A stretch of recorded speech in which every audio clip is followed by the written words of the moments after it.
یه سنگی میندازه تو چاه 500 تا استراتژیست هم نمیتونن درش بیارن. یه آبغورگیر عمامه داری یه شکری میخوره دردسرش برای من آقای دکتر. با چی شده اینقدر مگسی هستی اول برنامه؟ 2 تا بسیجی فلک زده سر حرفای حاجی صدیقی دعواشونه نوشتن که شما جوابشون بدین. یکیش میگه صدیقی نمیتونه یه همچون دروغ گنده بگه. خب حتما حاجی مصباح رو سنگ غسالخونه چشماشو براش باز کرده یه نگاه مهربونی بهش کرده. اون یکی دیگه میگه فقط خود مقام عظما هست که مصباح میتونه بعد از مرگش چشماشو براش باز کنه نگاه مهربون بهش بکنه حتی بهش چشمک بزنه. حاجی صدیقی چنین کراماتی نداره آقای دکتر. اون یکی میگه هر دوشون دارن مزخرف میگن مثل چی؟ بالاخره توی دعوای 2 نفره که نمیشه هر دوشون مزخرف بگن. اختیار داری. کجا رو دیدی؟ برو تو مجلس تماشا کن که چطوری 10 نفر بیان پشت سر هم با هم دیگه دعوا میکنن همشون هم مزخرف میگن. یعنی آقای دکتر صدیقی نمیفهمه چی میگه؟ نه بابا مگه تو نظام کسی هست که بفهمه چی میگه؟ مرحوم ابوی همیشه میفهمونن بزن بهادر. عرض میکردم بله میفهمونن بابایی داشت فیلم خارجکی بدون زیرنویس نگاه میکرد. پسرش پرسید بابا این الان چی داره میگه؟ بابایی که گیر افتاده بود گفت میگه به پسرت بگو غلط اضافه نکنه. آقای دکتر بحث رو عوض میکنم. من هفته پیش گفتم مقام عظما به جای پیچوندن صاف بگه نمیخوام واکسن بخرم بهتره. منظورم این نبود که واقعا همینو بگه. میخواستم بگم بهانه کشکی نیاره ولی رفت صاف گفت واکسن نمیخرم. بعد 4 تا نفهمم مثل این سلامی اینا زیر پاش نشستن که بگه خارجی ها تو این واکسناشون GPS گذاشتن. خب بسیجی هم که باشه اولاغ هم که باشه بالاخره میفهمی GPS چطوری از تو شیشه واکسن بره تو سوزن سرنگ از اونجا بره تو رگ آدما. بعد جوابشو چطوری بفرستن واسه مرکزهای جاسوسی بیگانه. نمیشه شما یه بحثی بکنی که دیگه اینقدر مزخرف نگن؟ بحثو باید با آدم با شعور کرد نه با هر کسی. ابوی همیشه میفهمودن بزن بهادر. عرض میکردم بله میفهمودن تو جنگل الاغ و آهو دعواشون شد. الاغ میگفت عرف قرمز آهو میگفت سبزه.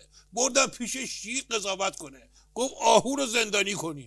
آهو گفت جناب شیر تو که بهتر میدونی که عرف سبزه. شیر گفت زندانی نکردم به خاطر رنگ علف زندانی کردم چون با الاغ بحث کردی. روشن شد یا بفرستم دنبال قانع کردن بسیجی. مثال تاریخی استراتژیکی علمی. نیوتن به یه مشنگه گفت 1 کیلو آهن با 1 کیلو پنبه با هم برابرن. بعد مشنگه اول با 1 کیلو پنبه زد تو کله نیوتن. بعدم با یه وزنه آهنی 1 کیلویی زد تو کله نیوتن بعد از اینکه به هوش اومد دیگه هیچ وقت از این بحثا نکرد. آیا دکتر بحث رو باز مجبورم عوض کنم. موضوع دردناک بعدی کشتی کره‌ایه که بعد از این همه رفت آمد و جلو عقب توفم کف دستمون نذاشت. هیچ دستاوردی نداشت. دستاورد که داشت. یک پرونده گنده راهزنی دریایی واسمون درست کردن. کلی ناو و هواپیما اینا ریختن تو منطقه. دستمونم رو شد که هیچ دیگه کسی از ما حساب نبره. هم چوب خوردیم هم پیاز و هم 100 تومن رو دادیم. کاش اقلا برای که جستمون حفظ بشه میگفتیم با یک کشتی خودی اشتباه گرفتیم نمیدونستیم شمایی. بس که با پرچم کشور دیگه جنسامون رو قاچاقی فرستادیم ونزوئلا و اینور اونور قاطی کردیم. ما گفتیم به اونا باور کردن نه؟ چرا باور نکنن؟ ما همونه هستیم که تو منو میزنیم فک ناب خودمون رو میاریم پایین. تو تشییع جنازه حاج سلیمانی 80 تا کشته خودی میدیم. واسه چی باور نکنن؟ واسه اینکه شعور دارن. همه دنیا که بسیجی نیستن قربون برملایی. اونم هیچکی نه. کشتی کره‌ای که چشم همه اینجوریه ما بگیم با این عوضی گرفتی. مرحوم ابوی همیشه میفهمودن بزن بهادر.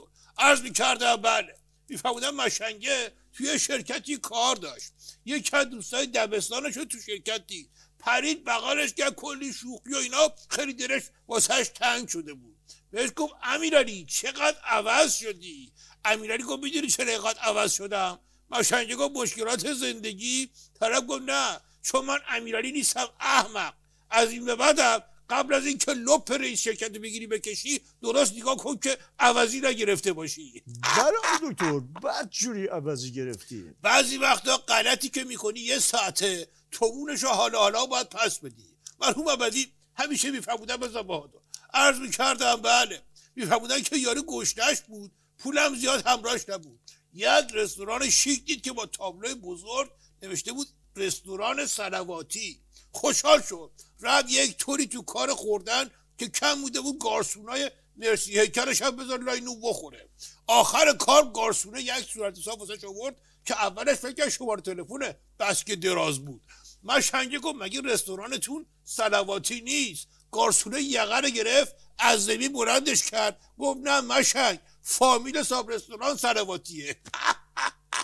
خلاصه طرف یه هفته داشت ظرف میشست و جارو میکشید.